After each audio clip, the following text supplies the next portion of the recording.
Hello students, आज SS में chapter 1 stressing change through 1000 year. Students, ये हिस्ट्री का चैप्टर है और ये इसकी एक्सरसाइज मैं आपको लास्ट वीडियो में हाफ समझा चुकी। उसमें मैं फर्स्ट क्वेश्चन हो गया अपना, सेकंड हो गया है, third fill in the blanks हो गई है अपनी, देन नंबर 4 क्वेश्चन 4 ये भी हो गया है, क्वेश्चन 5 भी हो गया है। आज के वीडियो में मैं आपको क्वेश्चन 6 से स्टार्ट करूँगी। ओके, तो we will start our exercise, today's exercise. Question 6, in what way has the meaning of the term Hindustan change over the century. अभी इसमें मीनिंग हिंदुस्तान पूरी सेंचुरी में कैसे चेंज और कौन से तरीके से चेंज हुआ।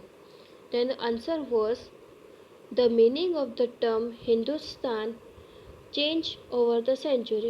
First point, in the 13th century, Mirza I Siraj 13th century में मिर्ज़ा आई सिराज ने एक क्लोरोनिक who wrote a Persian used Hindustan in the political sense for the land that were a part of the domains of a Delhi सुल्तान। उन्होंने क्या किया था, ये मिर्ज़ा आई सिराज ने हिंदुस्तान में पॉलिटिकल सेंस के लिए लैंड में और उनमें पार्ट किया किसका, दिल्ली सुल्तान का। Second point, in the 13th century Hindustan never included south India. 13th century में हिंदुस्तान ने साउथ इंडिया को इंक्लूड नहीं किया था। It means the area of Punjab, Haryana and the land between the Ganga and the Yamuna। इसका मतलब है कि वो एरिया कौन सा लिया था उन्होंने, Punjab, Haryana and the land between the Ganga and Yamuna. Then number 3, in the 14th century poet Amir Khusrau used the word Hind for the culture and the people of Indus river। 14th century में पोएट अमीर ने हिंद वर्ड यूज़ किया था किसके लिए, people की culture के लिए और इंडक्स रिवर के लिए। Number 5, but in the earlier 16th century Babur use Hindustan to describe the geography.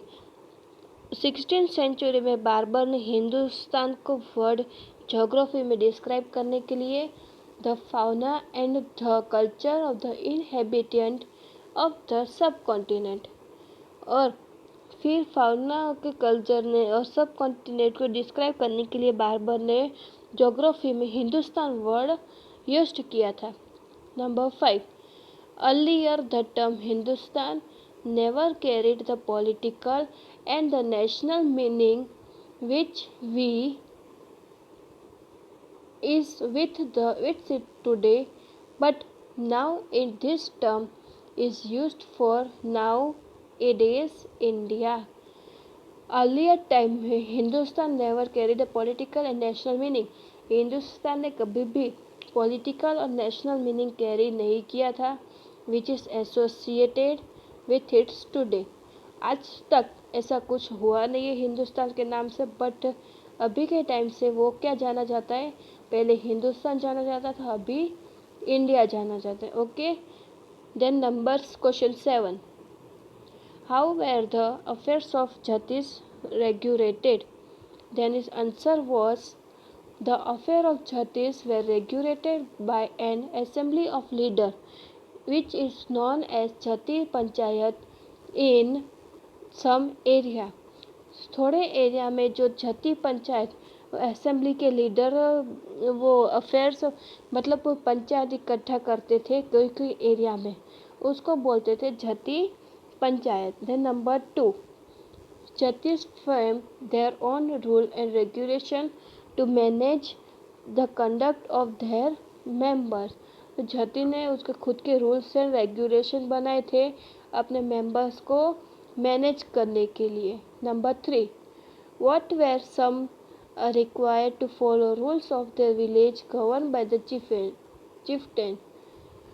फिर उन्होंने अपने रूल्स फॉलो किए और अपने विलेज में गवर्नर को चूज किया। Okay, then question 8, what does the term pan region empire means? The term pan-region empire means the empire where the Scandinavian diverse region which was expanded to the large area।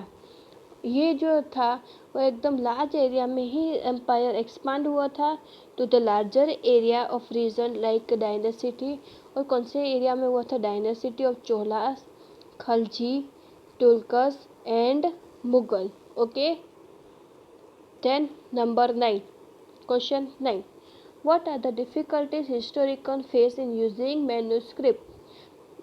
हिस्टोरिकन को manuscript में कौन सी difficulties face हुई थी? Answer, difficulties face by historian in using manuscript. First, there was no printing press on those day. उस time पे कोई printing press नहीं थी। So scribe copied manuscript by hand which are difficult to read and understand. और उनको फिर हाथ से लिखना पड़ता था, इसलिए वो समझने में और लिखने में बहुत ही डिफ़िकल्टीज होती थी। Then number 2, during copying subscribe also introduce a small change in the word और सेंटेंस। फिर धीरे धीरे उन वर्ड और सेंटेंस में भी चेंजेस होने लगे थे विच ग्रू ओवर सेंचुरी ऑफ कॉपिंग। फिर वो कॉपी होती जाती थी, उसमें भी बहुत सी प्रॉब्लम्स होती थी। Number 6, original manuscript of the author rarely found today.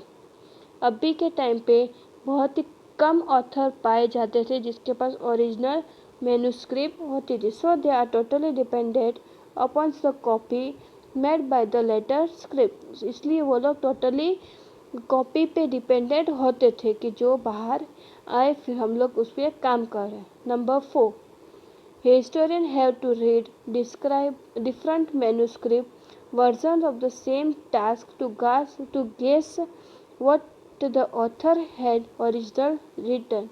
फिर वो लोग क्या करते थे, जो ऑथर जो ओरिजिनल लिखते थे ना, लिख के रखते थे, उस पे ही वो अपनी अपनी अलग तरीके से मैन्यूस्क्रिप्ट डिस्क्राइब करते थे। ओके, अभी जो क्वेश्चन 10 है ना स्टूडेंट्स, वो आपको कैंसिल करना है क्योंकि ये not a must important question. Okay, आपका चैप्टर ये फिनिश हो गया है। नेक्स्ट वीडियो में नेक्स्ट चैप्टर करवाऊँगी। आपका होमवर्क है, आपको ये एक्सरसाइज नोटबुक में 1 टाइम लिख के प्रैक्टिस करनी है। ओके स्टूडेंट्स, तब तक थैंक यू।